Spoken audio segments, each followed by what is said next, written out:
Hi friends, video பார்த்துட்டு எல்லாருக்கும் வணக்கம். இப்போ நம்ம என்ன பார்க்க போகிறோம் அப்படின்னா, சிஏஜி டைமர் சர்க்யூட்டுக்கு வந்து டேட்டு டைம் எப்படி செட் பண்ண போகிறோம் அப்படின்னு சொல்லிட்டு இப்போ ஃபஸ்ட்டு ஆன் பண்ணிக்கலாம்.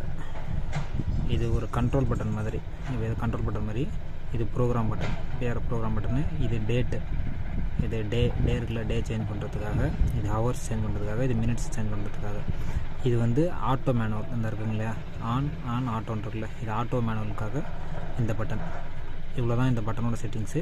அடுத்து இப்போ வந்து ஃபஸ்ட் நம்ம வந்து டேட் கரெக்டாக செட் பண்ணலாம். டேட் செட் பண்ணுறதுக்கு H + M + ரெண்டு பட்டனே சேர்ந்தாப்பில் ஒன்றா அமைச்சு பிடிக்கணும். டேட்டு வந்துருச்சுங்களா. மினிட்ஸ் பட்டனை ஒன்றா ப்ரெஸ் பண்ணுங்கள். இயர் 25 அதிகப்படுத்தணும்னா அதிகம், கம்மிப்படுத்தணும்னா கம்மி. அதே மாதிரி அடுத்து வந்து மந்த்து, 4th மந்த். இப்போ ஏப்ரல்னால ஏப்ரல் வச்சுருக்கேன். அதிகப்படுத்தணும்னா ப்ளஸ்ஸு, கம்மிப்படுத்தணும்னா அந்த D பட்டன் நமக்குனா போகும். அதுக்கு அடுத்தது டே. நீங்கள் டேட்டு வந்து டேட்டு, அதனால் அதே மாதிரி தான், ப்ளஸ்ஸு மைனஸ் சேம் தான். அவ்வளோதான், டேட் வந்துடுச்சு.